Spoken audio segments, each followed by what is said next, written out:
What's up, YouTube? It's your boy King Tyson. I'm back. Before we get to it, if you like, comment, subscribe, and you always watch the video. Roll to 1K. Charleston White is going viral for storming off a podcast that got really heated. Charleston White walked off this podcast before things got out of hand and got bad.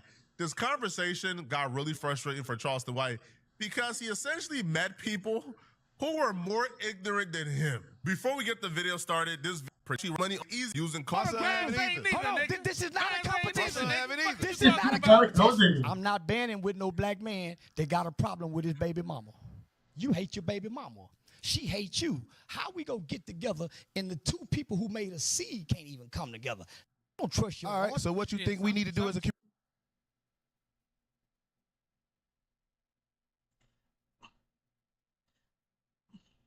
Like if he said like he can't rock with no nigga like who don't take care of his kid, I can understand that. But the baby mama shit, that ain't. You don't know why they don't get along. Sometimes it might not be the man, it might be the girl, or sometimes it might not be the girl and it's the man, or it's because them two people just don't need to be around each other. Like they're not meant to be friendly, cordial, nothing. You can't 100% hold that against them. Like they did it. If they ever just stay away from each other and the child gets still taken care of, that shows some type of maturity. Community to change that. You need to go back and apologize to every woman you think you have hurt, whether you think you've done it or not. I've been witnessing a trend. Now, I like Charleston White, so hopefully I'm not blowing up Charleston White's spot here. But, yo, these dudes are getting hustled out of their money. The last couple of interviews that Charleston White did on... Charleston White already said, nigga, he don't even believe half the shit he says. So, that shows you right there. On small platforms, they always end really quickly. So these dudes are paying Charleston White, let's just say $7,000 to $10,000 for hour-plus interviews, right? But Charleston will go on these these platforms, start a fight, and then walk off, and then walk off the platform early. Go look at all the small platforms that Charleston White has done in the last couple of months. It all has ended up with him walking out because Charleston White realized. That's crazy, bro. That's crazy. Somebody, bro. I ain't gonna say the nigga name because I ain't finna hate. But you stole Flacco video, bro. it's crazy. It's crazy. Somebody else uploaded a video about the same situation, right? And as I'm watching it, they giving the same commentary that Flacco was giving. And it seems like they got the same clips too. And like the moments where Flacco comes right here to talk, on his video, it's the same thing. If he can start an argument and it gets really heated and then walk out, he can leave after 20 minutes, after 30 minutes. And he's saying the same thing. At least so far, I clicked off the video. Like after he said this part, I clicked off the video. I'm like, nah, I need to go rest and shit myself. I was waiting for Flacco to upload one. And he don't gotta stay for the whole hour, even though he's getting paid for the full hour. It's very smart and it's brilliant. But in this conversation, it started off where it was a productive conversation. But the problem here is Charleston White met a group of niggas who's more ignorant than him. All right? Charleston White is often not in a room with people who can out-igger him. These folks out-iggered Charleston White at all levels. What you think we need to do as a community to change that? You need to go back and apologize to every woman you think you have hurt, whether you think you've done it or not. Apologize. That's why we can't get ahead. All I'm gonna say is, I'm gonna say why I say this. I got two kids. I got two kids by one woman who I was married to. I ain't got bastard baby. So go apologize. Go apologize. I ain't apologizing. So have you gone to jail on your kids? Have you gone to jail on your kids? No. I come from a household. He for sure finessing the fuck out of this. This is a for sure finesse. Like, nigga, you ain't even trying to hear nobody. Like, in order for a conversation to work, you gotta hear somebody else out. They not even listening. Nobody's hearing each other out. It's just trying to get their point across. That's it. I come from a household with no mama, no daddy, no. I don't want to hear that. I your morals like? Do your children behave properly? Do they pray tonight? Do they serve your God? Because you failed as a father, as a mother. Your children don't serve your God. My son have never been arrested. My daughter, hold on, this is not a competition. This is not a not a competition. No. You did not fail as a parent because your kid strayed off into a bad life. Like, you can only give them so much guidance. You can point somebody in a great direction. If they don't want to take that, that's on them. They, like, again, in life, we don't pick and choose the family that we're born into with religion. Like, like the culture, like black, white, like, you don't get to pick these certain things, but the thing that you're gonna do in life, you get to pick that, most of it. So therefore, like me, you can't say somebody's a bad parent because their kid went to jail.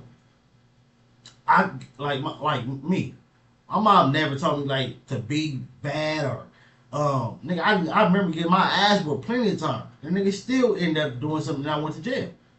That wasn't on her. That was on me. competition. Man's 18 and a truck driver. No felonies with business accounts. Have you ever been to jail on your children? Have you ever been to jail on your children? I have, yeah. I haven't. I haven't. I never. So hold on. It's about to get out of hand quickly. So the conversation started where they're talking about solutions for the black community. Charleston White is saying it's the black man's job and duty to be head of the household and to teach his family and to lead his family. However, we have gone astray because we're beefing with our baby mamas, we're beefing with our families, right? And the black family structure is torn apart. And the solution to this is for the black man to go back and apologize to his baby mama, get right, and band back together and fix the family structure. Charleston also says he on to a point there. He is kind of on to a point there. Like, don't get into it. Charleston White, he on to a point, but like, you gotta know how to deliver the message right, and he's delivering it wrong. Can ban and do no work in fixing the community with any man who's beefing with his baby mama. Now, did Charleston White believe this? Obviously not. Obviously he doesn't, right? Charleston White is just talking.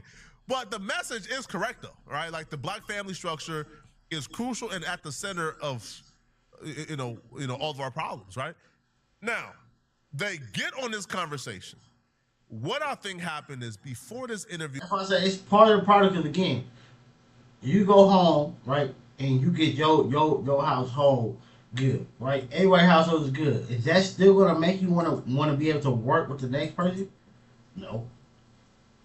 That's the thing.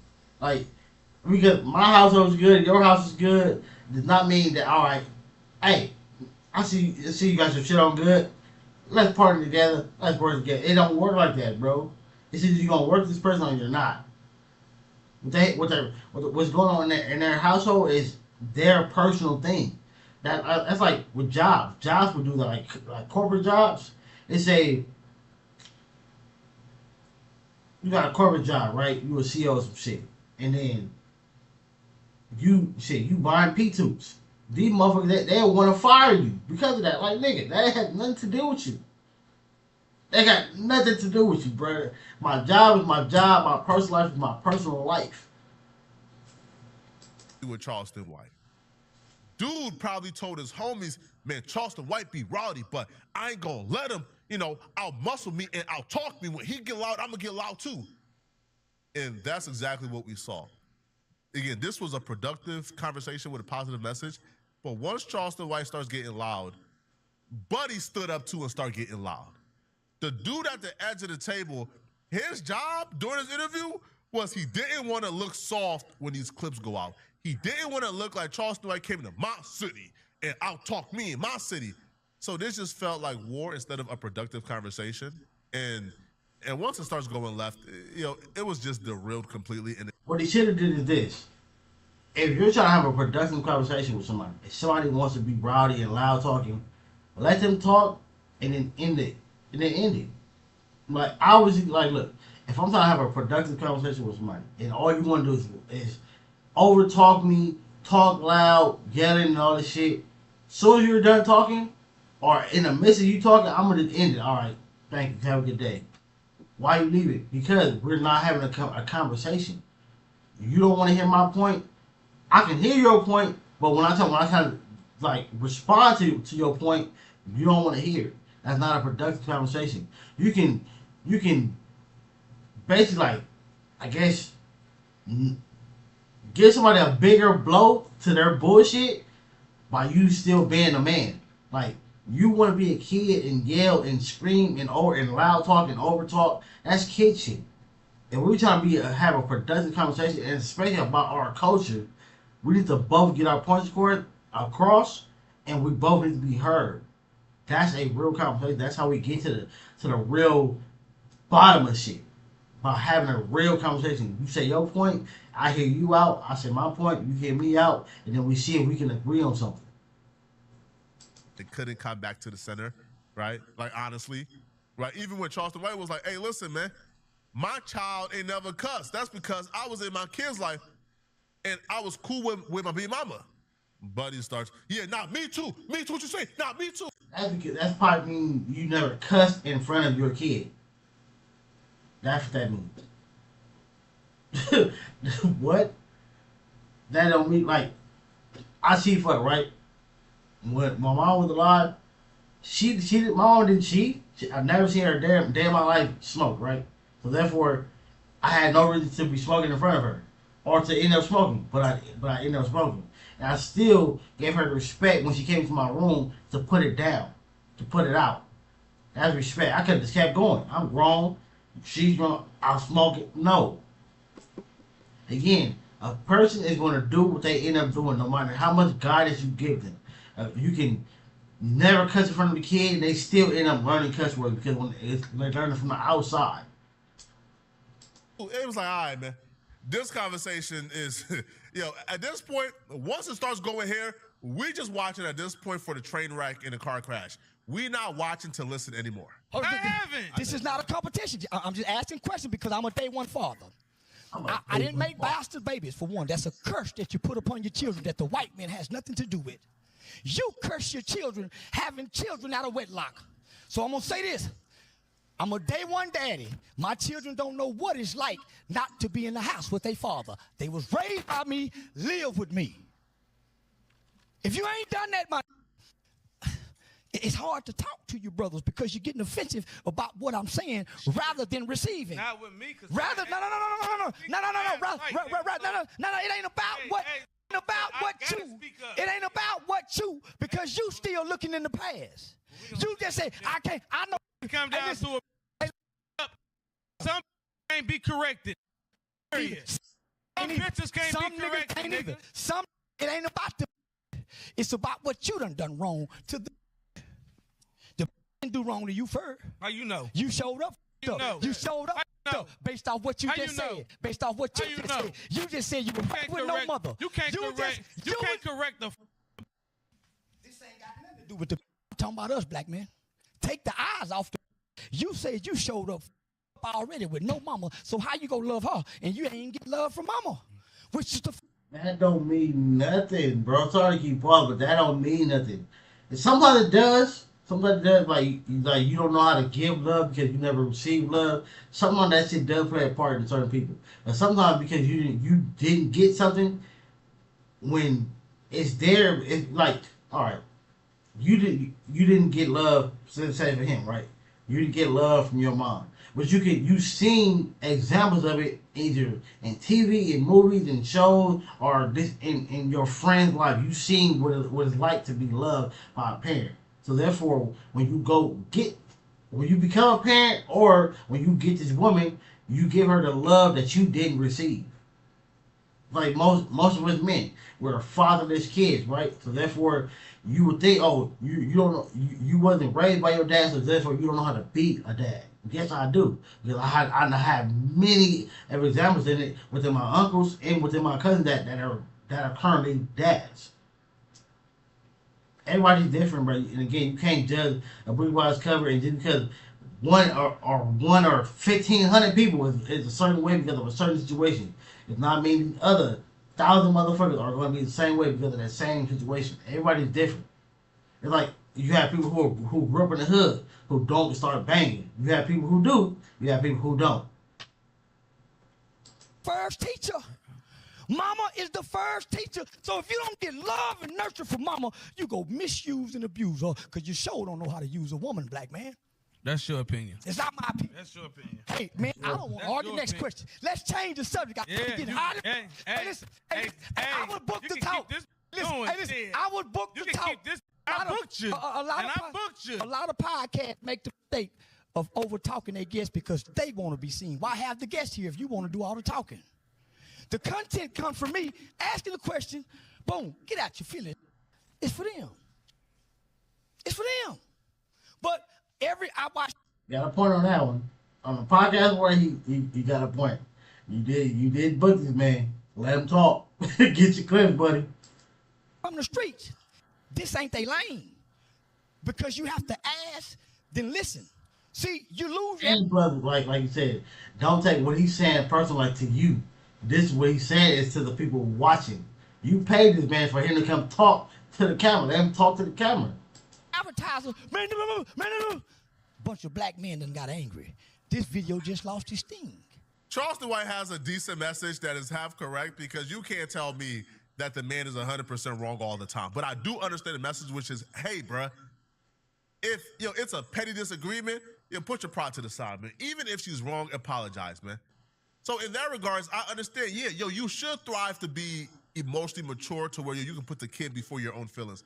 I understand. But to say like 100% of the time, like the woman is the one who's been wrong first, no. We know. That's why we said like you're on to a point, but you're off. Because again, I know plenty of niggas who are good dads and a woman's like I got a homie, right? I haven't seen a nigga in years, but I got a homie, right? He got 2 baby mamas, 2 kids, right?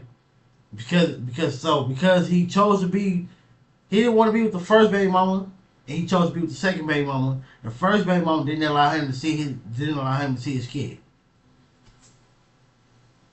Like, what the hell?